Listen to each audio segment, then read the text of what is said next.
Poirot Investigates by Agatha Christie. 3. The Adventure of the Cheap Flat.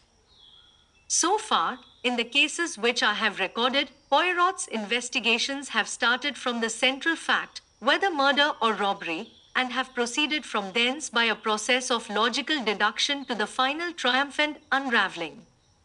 In the events I am now about to chronicle, a remarkable chain of circumstances led from the apparently trivial incidents which first attracted Poirot's attention to the sinister happenings which completed a most unusual case. I had been spending the evening with an old friend of mine, Gerald Parker. There had been, perhaps, about half a dozen people there besides my host and myself, and the talk fell, as it was bound to do sooner or later wherever Parker found himself, on the subject of house hunting in London. Houses and flats were Parker's special hobby. Since the end of the war, he had occupied at least half a dozen different flats and maisonettes.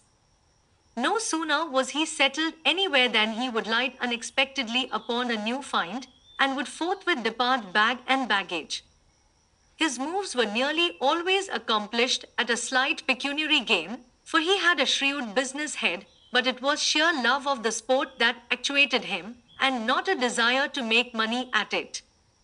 We listened to Parker for some time with the respect of the novice for the expert. Then it was our turn, and a perfect babel of tongues was let loose. Finally the floor was left to Mrs. Robinson, a charming little bride who was there with her husband. I had never met them before, as Robinson was only a recent acquaintance of Parker's. Talking of flats, she said, "Have you heard of our piece of luck, Mr. Parker? We've got a flat, at last. In Montagu Mansions."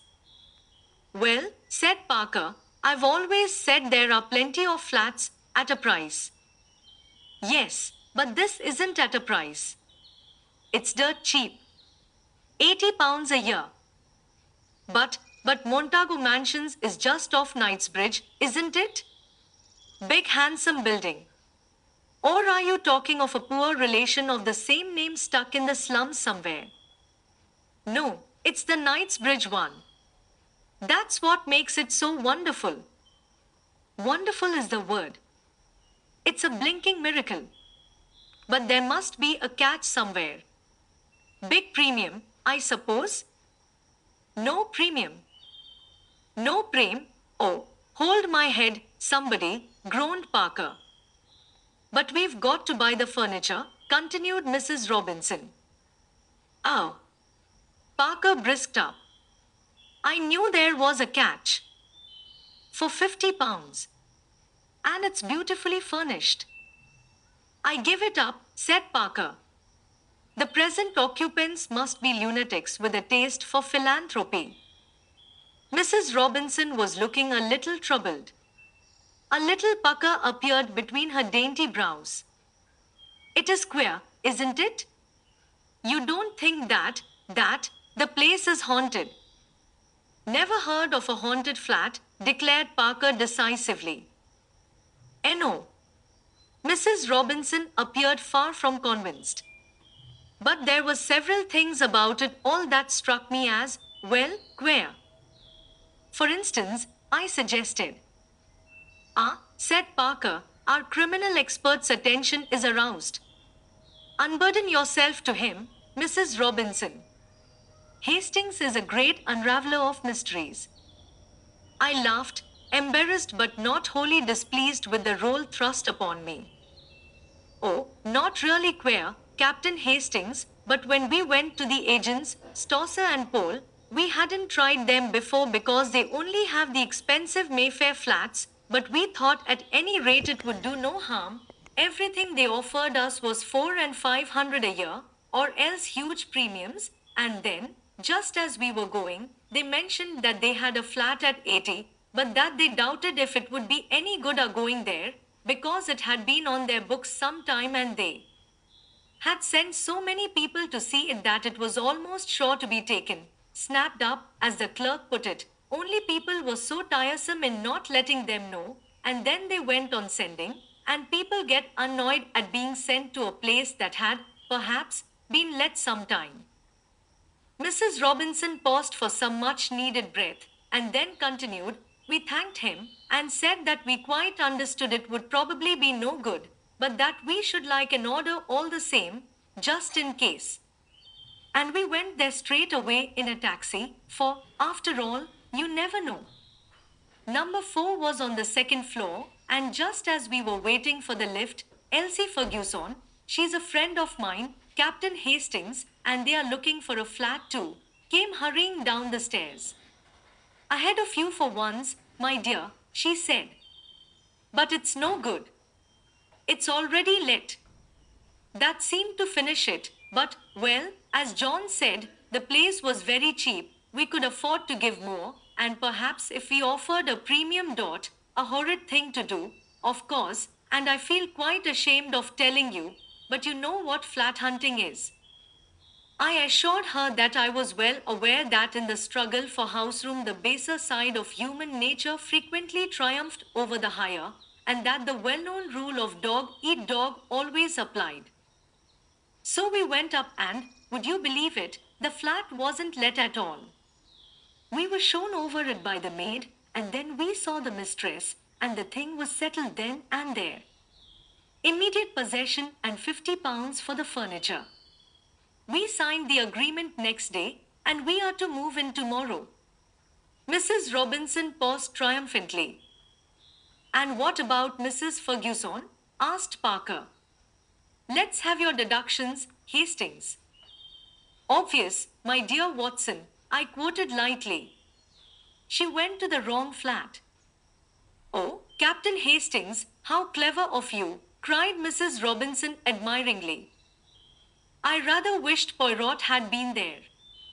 Sometimes I have the feeling that he rather underestimates my capabilities. The whole thing was rather amusing, and I propounded the thing as a mock problem to Poirot on the following morning. He seemed interested and questioned me rather narrowly as to the rents of flats in various localities. A curious story, he said thoughtfully. Excuse me, Hastings, I must take a short stroll. When he returned, about an hour later, his eyes were gleaming with a peculiar excitement. He laid his stick on the table and brushed the nap of his hat with his usual tender care before he spoke. It is as well, mon ami, that we have no affairs of moment on hand. We can devote ourselves wholly to the present investigation. What investigation are you talking about? The remarkable cheapness of your friend's, Mrs. Robinson's, new flat. Poirot, you are not serious. I am most serious.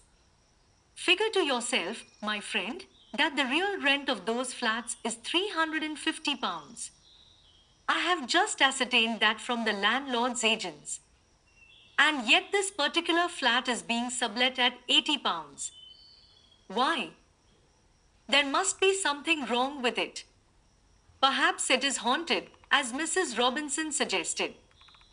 Poirot shook his head in a dissatisfied manner.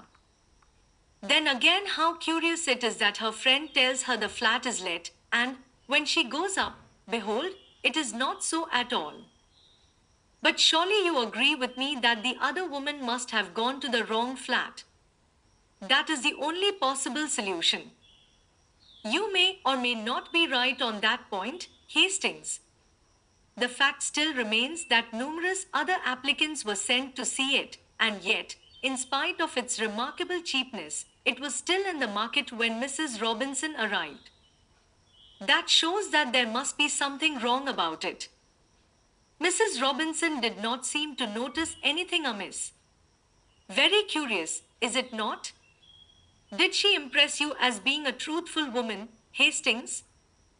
She was a delightful creature. Evident. Since she renders you incapable of replying to my question. Describe her to me, then. Well, she's tall and fair, her hair's really a beautiful shade of auburn. Always you have had a penchant for auburn hair, murmured Poirot. But continue. Blue eyes and a very nice complexion, and, well, that's all, I think, I concluded lamely. And her husband? Oh, he's quite a nice fellow, nothing startling. Dark or fair? I don't know, betwixt and between, and just an ordinary sort of face. Poirot nodded. Yes, there are hundreds of these average men, and, anyway, you bring more sympathy and appreciation to your description of women. Do you know anything about these people? Does Parker know them well? They are just recent acquaintances, I believe. But surely, Poirot, you don't think for an instant. Poirot raised his hand.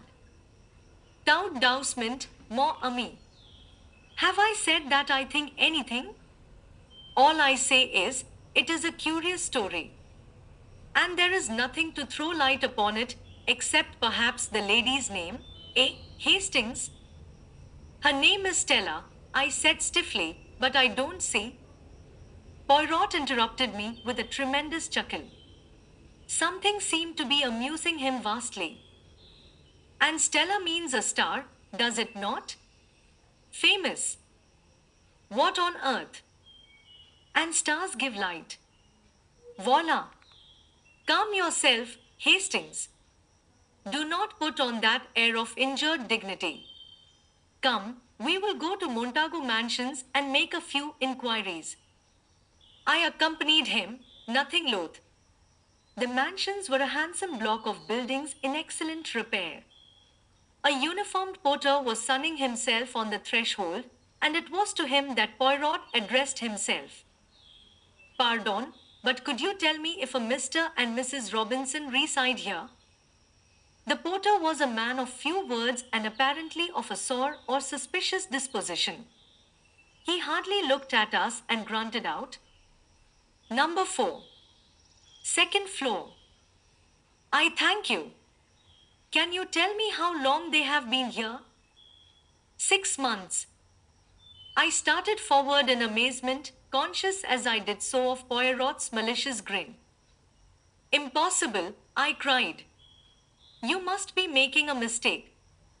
6 months. Are you sure? The lady I mean is tall and fair with reddish gold hair and...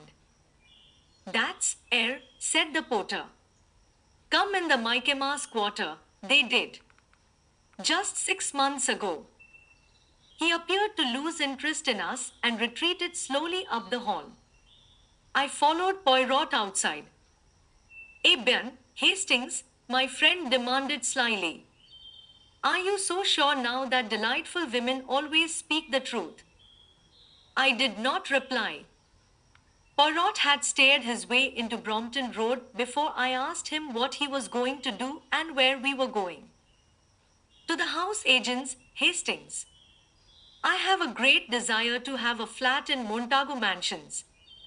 If I am not mistaken, several interesting things will take place there before long. We were fortunate in our quest.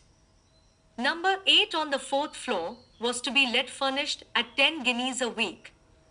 Poirot promptly took it for a month. Outside in the street again, he silenced my protests. But I make money nowadays. Why should I not indulge a whim? By the way, Hastings, have you a revolver? Yes, somewhere, I answered, slightly thrilled. Do you think that you will need it? It is quite possible. The idea pleases you, I see. Always the spectacular and romantic appeals to you. The following day saw us installed in our temporary home. The flat was pleasantly furnished. It occupied the same position in the building as that of the Robinsons, but was 2 floors higher. The day after our installation was a Sunday. In the afternoon, Poirot left the front door ajar and summoned me hastily as a bang reverberated from somewhere below. Look over the banisters. Are those your friends? Do not let them see you. I craned my neck over the staircase. That's them, I declared in an ungrammatical whisper. Good. Wait a while. About half an hour later, a young woman emerged in brilliant and varied clothing. With a sigh of satisfaction, Poirot tiptoed back into the flat. CSTCA. After the master and mistress, the maid. The flat should now be empty. What are we going to do? I asked uneasily. Poirot had trotted briskly into the scullery and was hauling at the rope of the call lift. We are about to descend after the method of the dustbins, he explained cheerfully. No one will observe us. The Sunday concert, the Sunday afternoon out, and finally the Sunday nap after the Sunday dinner of England, les roast beef, all these will distract attention from the doings of Hercule Poirot. Come, my friend. He stepped into the rough wooden contrivance and I followed him gingerly. Are we going to break into the flat? I asked dubiously. Poirot's answer was not too reassuring. Not precisely today, he replied. Pulling on the rope, we descended slowly till we reached the second floor. Poirot uttered an exclamation of satisfaction as he perceived that the wooden door into the scullery was open. You observe? Never do they bolt these doors in the daytime. And yet anyone could mount or descend as we have done.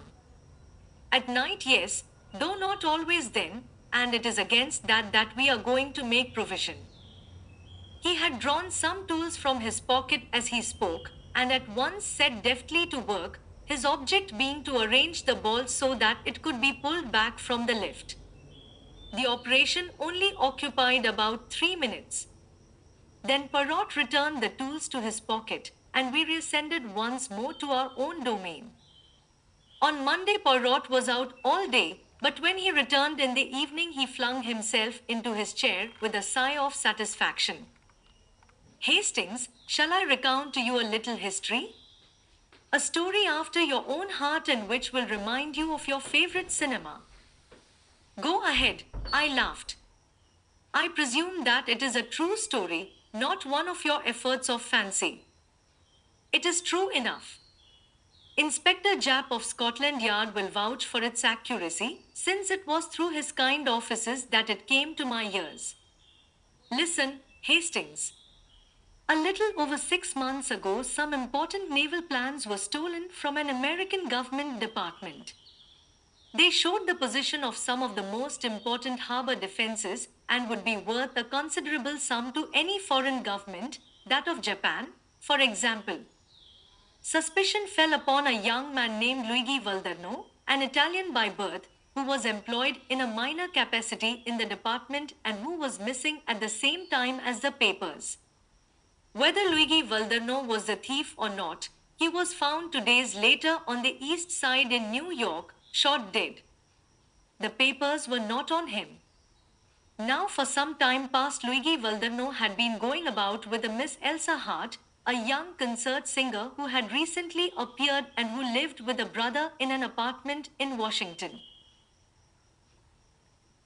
Nothing was known of the antecedents of Miss Elsa Hart, and she disappeared suddenly about the time of Valderno's death.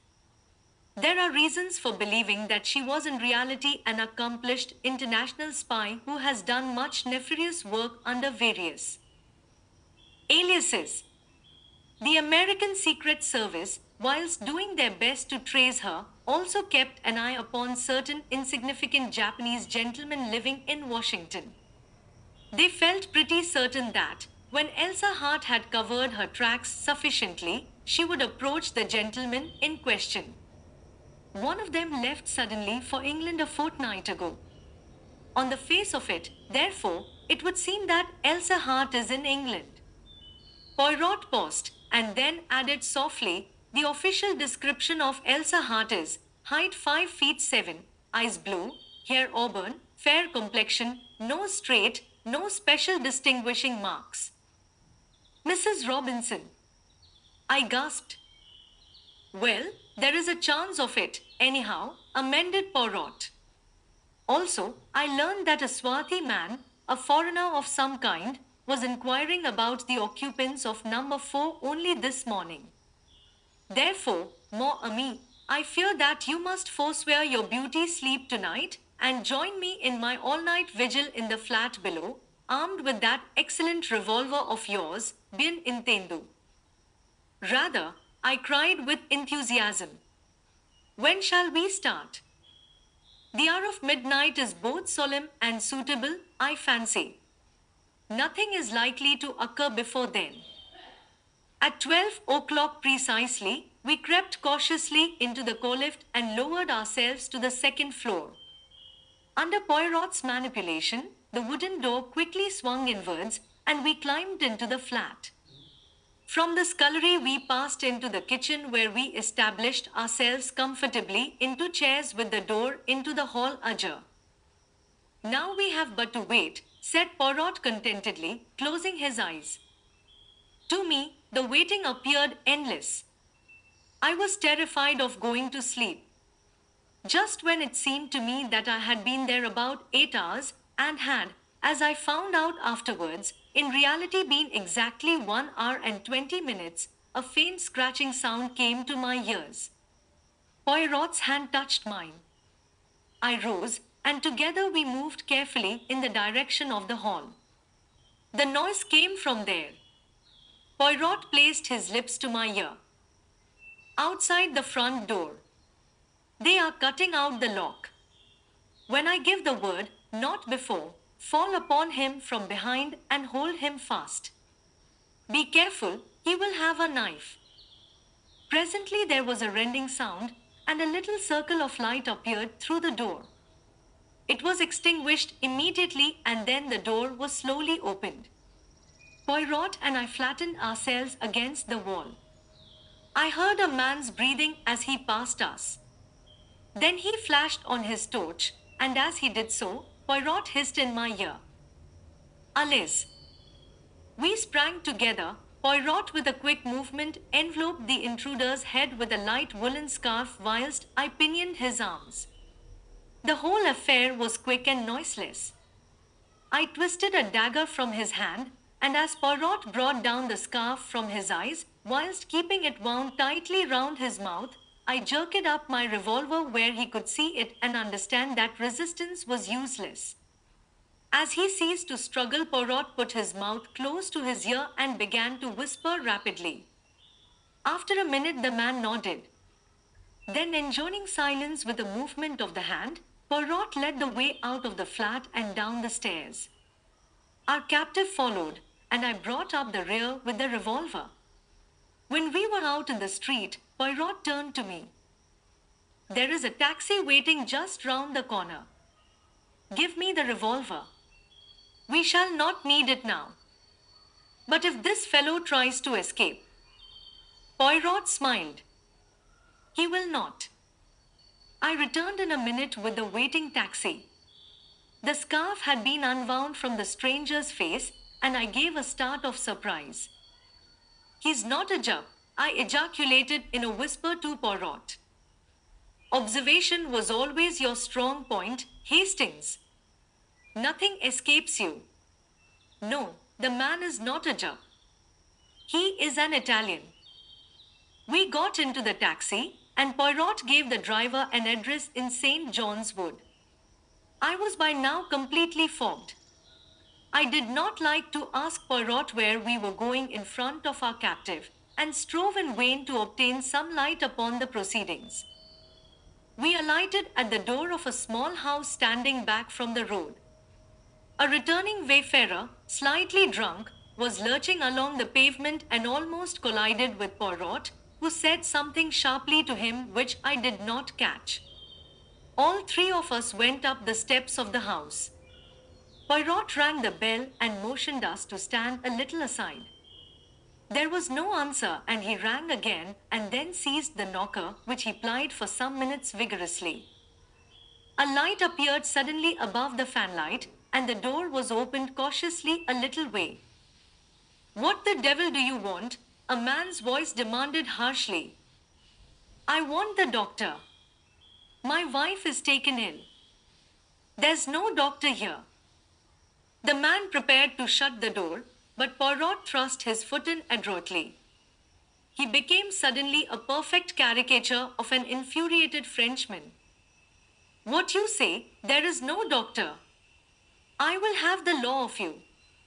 You must come. I will stay here and ring and knock all night. My dear sir, the door was opened again. The man, clad in a dressing gown and slippers, stepped forward to pacify Poirot with an uneasy glance round. I will call the police. Poirot prepared to descend the steps. No, don't do that for heaven's sake. The man dashed after him. With a neat push, Poirot sent him staggering down the steps. In another minute, all three of us were inside the door and it was pushed to and bolted. Quick, in here. Poirot led the way into the nearest room, switching on the light as he did so. And you, behind the curtain. Si, signor, said the Italian and slid rapidly behind the full folds of rose-colored velvet which draped the embrasure of the window. Not a minute too soon. Just as he disappeared from view, a woman rushed into the room. She was tall with reddish hair and held a scarlet kimono round her slender form. Where is my husband? She cried, with a quick frightened glance. Who are you? Poirot stepped forward with a bow. It is to be hoped your husband will not suffer from a chill. I observed that he had slippers on his feet and that his dressing gown was a warm one. Who are you? What are you doing in my house? It is true that none of us have the pleasure of your acquaintance, madam.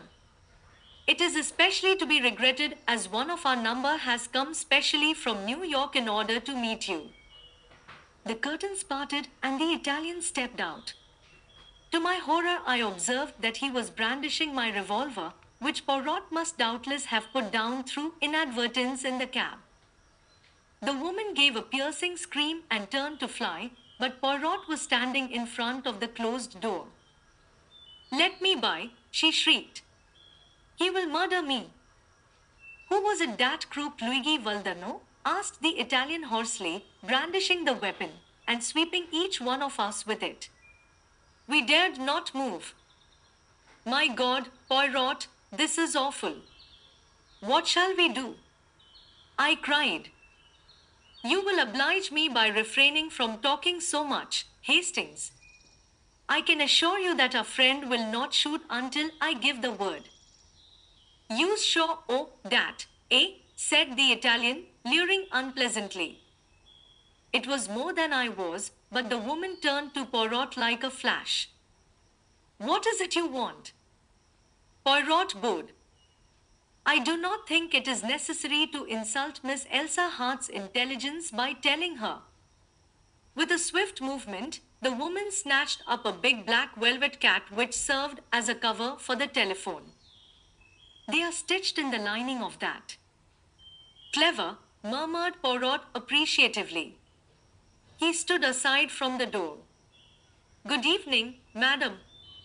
I will detain your friend from New York whilst you make your getaway.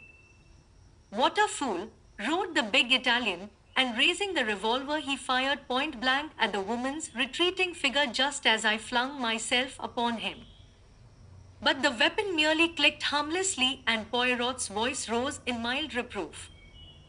Never will you trust your old friend, Hastings. I do not care for my friends to carry loaded pistols about with them, and never would I permit a mere acquaintance to do so. No, no, mon ami. This to the Italian who swearing hoarsely.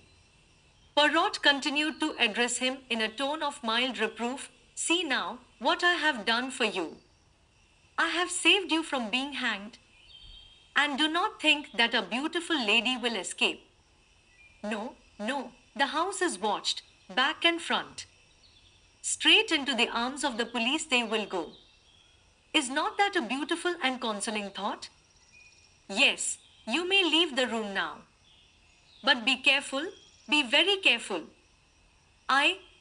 He is gone. And my friend Hastings looks at me with eyes of reproach. But it was all so simple. It was clear, from the first that out of several hundred, probably, applicants for number 4 Montagu mansions, only the Robinsons were considered suitable. Why? What was there that singled them out from the rest at practically a glance? Their appearance? Possibly, but it was not so unusual. Their name, then. But there's nothing unusual about the name of Robinson, I cried. It's quite a common name. Oh, sapristi, but exactly. That was the point.